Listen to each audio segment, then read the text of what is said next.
Win the battle inside your mind. Part 1. The enemy no one could see. Every great battle begins long before anyone sees it.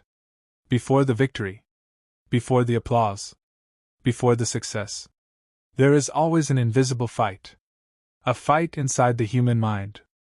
Most people believe their greatest enemy is another person. Some blame their circumstances. Others blame bad luck. But the ancient Stoics believed something different. The greatest enemy you will ever face is the one living inside your own mind. This is the story of Ethan. Ethan grew up in a small village surrounded by mountains. He dreamed of becoming a respected leader. He wanted people to remember his name. He trained every day. He became physically strong. He learned to work hard. But every time an opportunity came, something stopped him. It was not a lack of talent. It was not a lack of strength. It was fear. Every time he wanted to take a step forward, a voice inside him whispered, "You are not ready. You might fail. People will laugh at you." Slowly, Ethan began believing those thoughts. Years passed. He watched friends chase their dreams while he remained in the same place. One evening, after another missed opportunity, Ethan walked into the forest. He wanted to be alone. He sat beside a quiet stream, staring at the water. As the sun began to set, he noticed an elderly man sitting on a large stone nearby. The old man looked peaceful. His posture was calm. His eyes showed confidence without arrogance.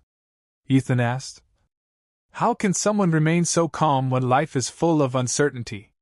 The old man smiled. "Because I learned where the real battle takes place." Ethan looked around. "I don't see a battle." The old man tapped his chest. "It happens here. And here." He pointed to his head. "The greatest battlefield is the human mind." Ethan sat beside him. "I train every day," he said. "But I still feel weak." The old man nodded. "You train your body. But have you trained your thoughts?" Ethan became silent. The old man picked up 2 stones. He placed one in each hand. "These stones are the same size. But imagine one is called fear, and the other is called courage. Every day, your attention feeds one of them. The one you feed becomes stronger." Those words stayed with Ethan. The next morning, he returned to the old man. "I want to learn." The old man smiled. "Then your first lesson begins. For the next 7 days, you will wake before sunrise. You will sit in complete silence. You will watch your thoughts without fighting them." Ethan thought it sounded easy. It was not. The first morning, his mind raced. He remembered old failures. He worried about tomorrow. He imagined problems that had not happened. After only a few minutes, he wanted to quit. The old man asked, "What did you discover?" "My mind never stops talking." The old man smiled. "Exactly. You cannot control what you refuse to observe." Day after day, Ethan continued. He noticed something surprising. Most of his suffering came from imaginary conversations. Imaginary failures. Imaginary fears. Very little came from reality itself. The old man said, "Your mind is like a wild horse. If you never train it, it will throw you to the ground. But if you guide it with patience and discipline, it will carry you farther than you ever imagined." Weeks passed. The second lesson began.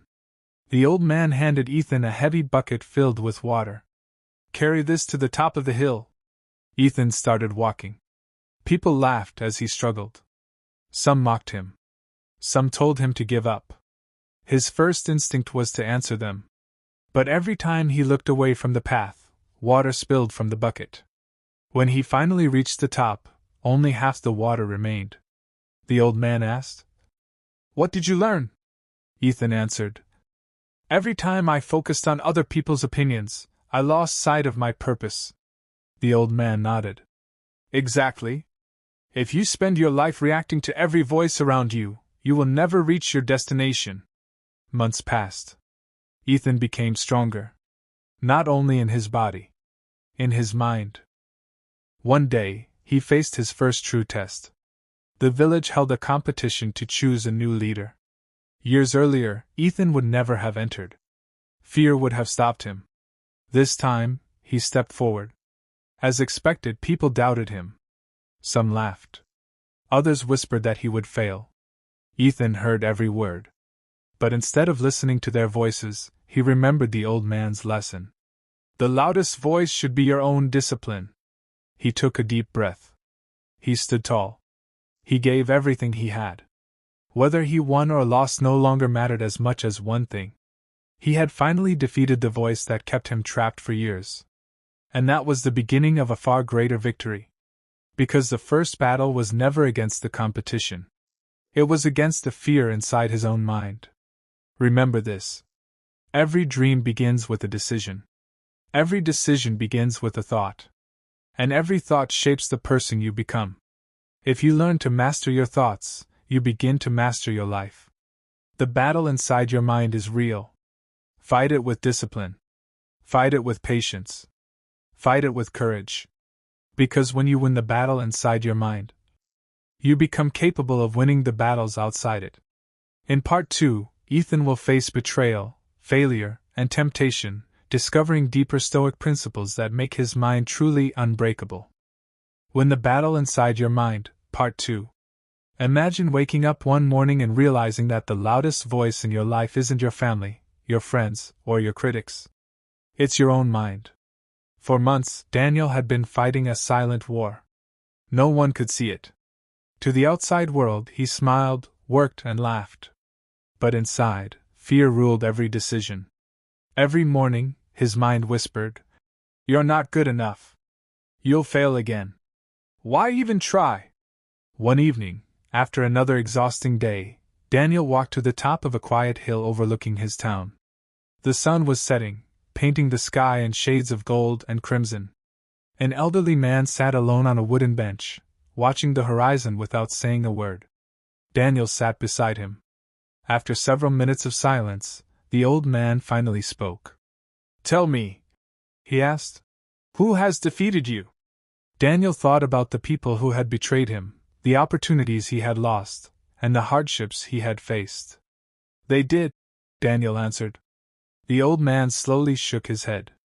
"No," he said calmly. "Those events hurt you, but they didn't defeat you. The battle was lost the moment you believed the voice inside your head instead of the truth." Those words struck Daniel like lightning. The old man continued. "A Stoic knows that the greatest prison has no walls. It is built from fear, doubt, anger, and excuses. Every brick is laid by the thoughts you choose to believe." Daniel remained silent. For the first time, he wondered whether his greatest enemy had never been outside him at all. The next morning, Daniel decided to observe his thoughts instead of obeying them. As he got out of bed, the familiar voice appeared. "You'll never change." Instead of accepting it, Daniel paused. He asked himself, "Is this a fact, or just a thought?" The voice grew quieter. Throughout the day, he repeated the same question every time fear appeared. When anxiety whispered, "Everyone is judging you," he replied, "Where is the evidence?" When doubt said, "You'll fail," he answered, "Failure is a lesson, not my identity." Slowly, he realized something extraordinary.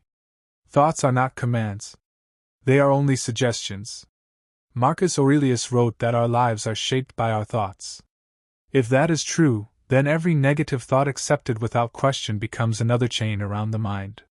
But every thought challenged becomes another step toward freedom. Days turned into weeks.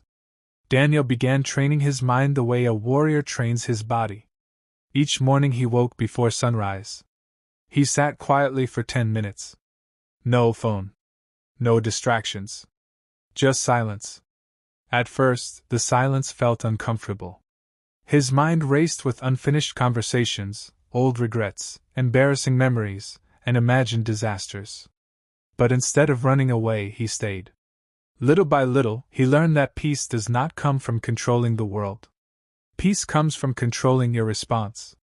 One afternoon, Daniel faced a major setback. A project he had spent months preparing collapsed. The old Daniel would have called himself a failure. Instead, he took a deep breath. He remembered the old man's words. The obstacle is not your enemy. Your reaction decides whether it becomes your prison or your teacher. That evening, instead of complaining, Daniel opened a notebook. He wrote 3 questions. What happened? What can I learn? What will I do differently tomorrow? By the time he finished writing, disappointment had transformed into determination. The battle inside his mind had not disappeared. But something had changed. For the first time, he was fighting back.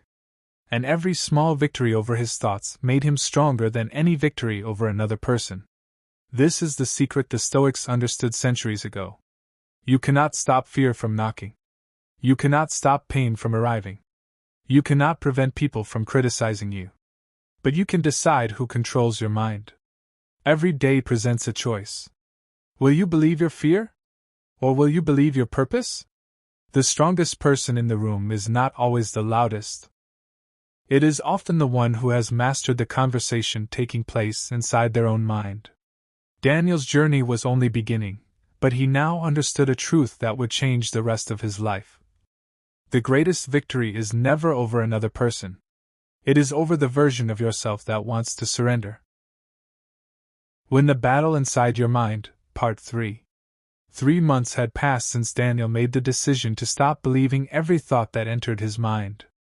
His life had changed, but not because his problems had disappeared. The storms were still there. People still criticized him. Unexpected setbacks still arrived without warning. Fear still knocked on the door of his mind. The difference was that Daniel no longer invited it inside. One cold morning, before sunrise, he climbed the same hill where he had first met the old man. The city below was quiet. The streets were empty, and a gentle wind carried the scent of rain. The old man was already there, sitting on the wooden bench with the same calm expression. Daniel smiled. I've done everything you taught me, he said. I watch my thoughts. I stay calm. I focus on what I can control. But sometimes the battle feels even harder than before. The old man nodded. That is because your greatest enemy knows it is losing. Daniel looked confused. What do you mean? The old man pointed toward the horizon where the first rays of sunlight were beginning to break through the darkness. Night always looks darkest just before dawn, he said. When you begin changing your life, your old habits fight to survive. Your fear becomes louder because it knows its time is running out. Daniel thought about the past week. He had almost given up twice. He had questioned himself every day. He had wondered whether all his effort was worth it. Now he understood. Those thoughts were not signs of failure. They were signs that change was happening. The old man stood and began walking along the narrow path. Daniel followed. Tell me, the old man asked. If 2 wolves live inside every person, and you feed only one of them, which one becomes stronger? The one I feed, Daniel answered. Exactly. Your mind works the same way. Every time you feed fear, fear grows. Every time you feed discipline, discipline grows. Every excuse you repeat becomes stronger. Every courageous decision becomes easier. Daniel remained silent. He realized that every small decision mattered. The battle inside the mind was never won in one dramatic moment. It was won through thousands of tiny choices. That afternoon, Daniel received a phone call. The opportunity he had hoped for was gone. Someone else had been chosen. For a brief moment, disappointment rushed through him. His mind whispered, "See? You're still not enough." But before the thought could take root, Daniel paused. He closed his eyes. He took one slow breath. Then another.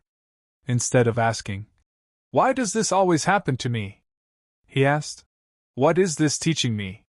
That single question changed everything. He realized he had been preparing for one opportunity while ignoring 10 others. Failure had not closed every door. It had simply redirected him. Over the next several weeks, Daniel developed a new habit. Every night before sleeping, he wrote down 3 victories. Not big victories. Small ones. I kept my promise to exercise. I remained calm during an argument. I ignored negative thoughts instead of believing them. I finished what I started.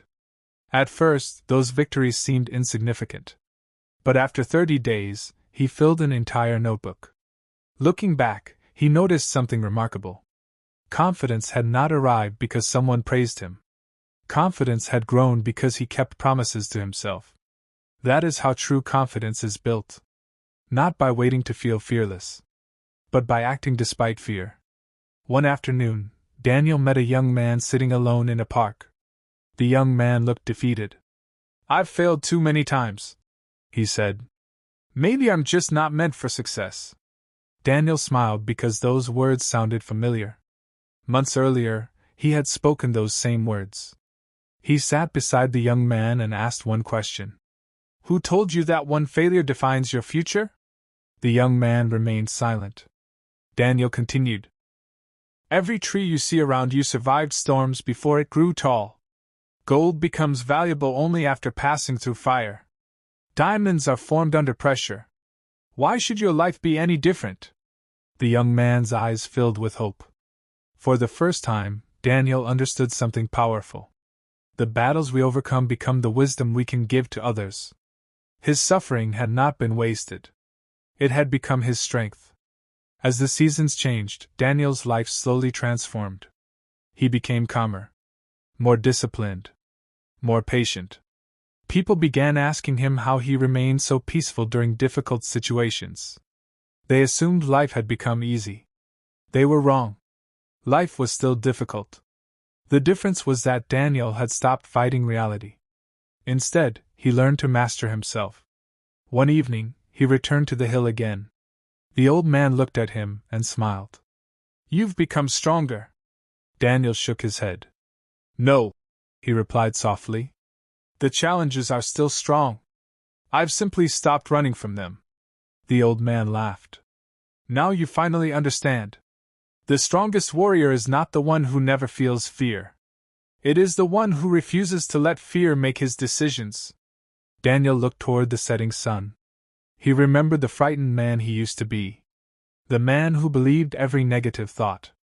The man who waited for confidence before taking action.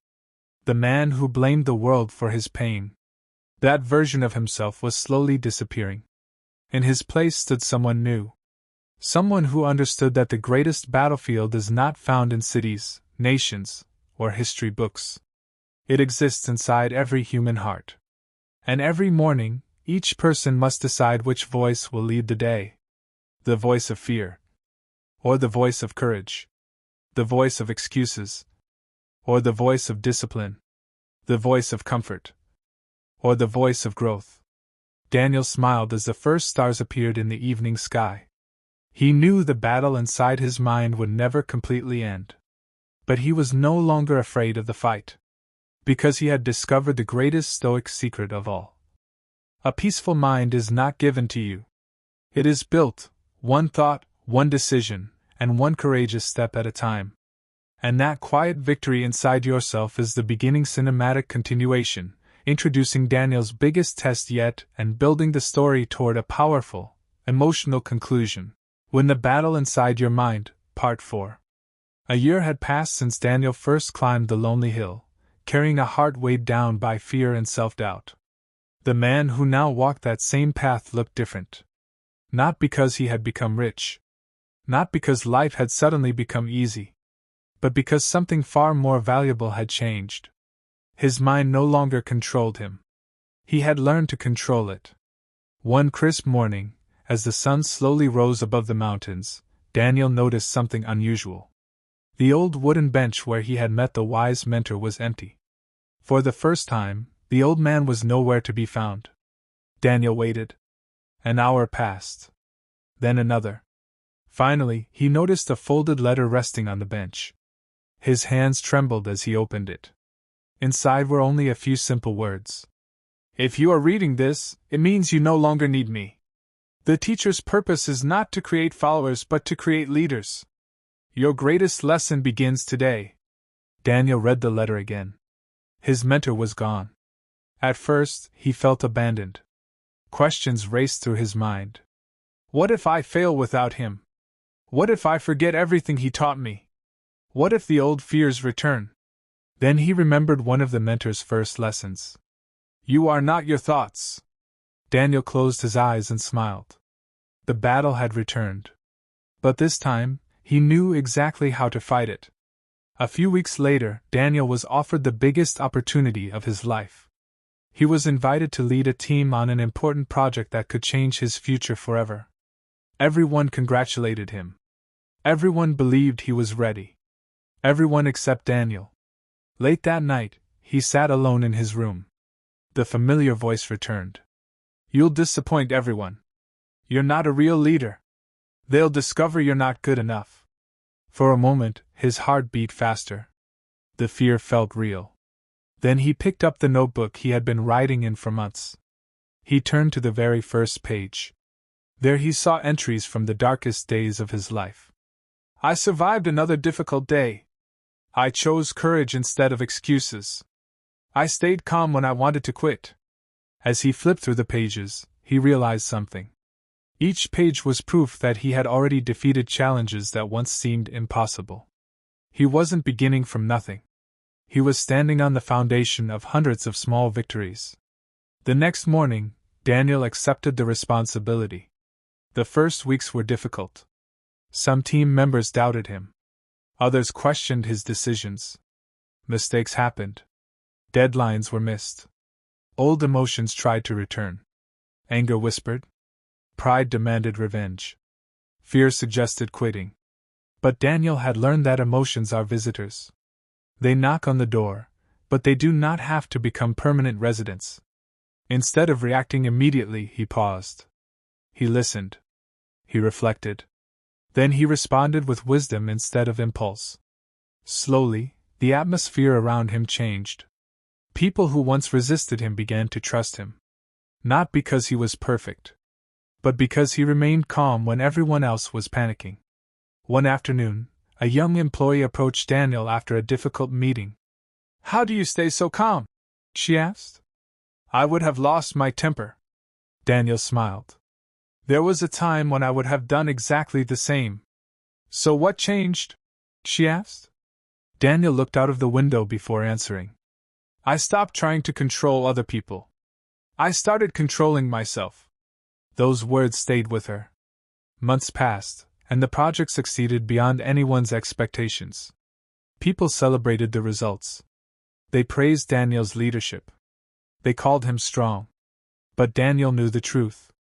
The victory had not started in the meeting room. It had started on lonely mornings when no one was watching. It had started every time he chose discipline over comfort. Every time he refused to believe the lies of fear. Every time he remained faithful to his principles even when it was difficult. One evening, Daniel returned to the hill one final time. The wind was gentle. The same wooden bench still stood there. He sat quietly and watched the sunset. He realized that the hill had never possessed any magical power. Neither had the bench. The true transformation had taken place within him. As darkness covered the sky, Daniel noticed another young man walking toward the hill. The stranger looked exhausted. His shoulders were bent beneath the weight of invisible burdens. He sat beside Daniel without saying a word. After several minutes of silence, he finally spoke. I don't know how much longer I can keep fighting. Daniel recognized the pain in his voice. It was the same pain he had carried years earlier. For a moment, Daniel thought about giving advice. Instead, he simply asked one question. Who has convinced you that you've already lost? The young man looked down. My own mind, he whispered. Daniel smiled gently. Then he repeated the words that had changed his own life. The greatest prison has no walls. It is built from fear, doubt, and excuses. But every prison has a door, and that door opens the moment you decide to master your mind instead of obeying it. Hope slowly returned to the young man's eyes. In that moment, Daniel understood his mentor's final lesson. Wisdom is not meant to end with one person. It is meant to be passed on. The battle inside your mind is not fought only for yourself. When you overcome it, your courage becomes a light for others who are still walking through darkness. That is the true Stoic path. Not a life without hardship.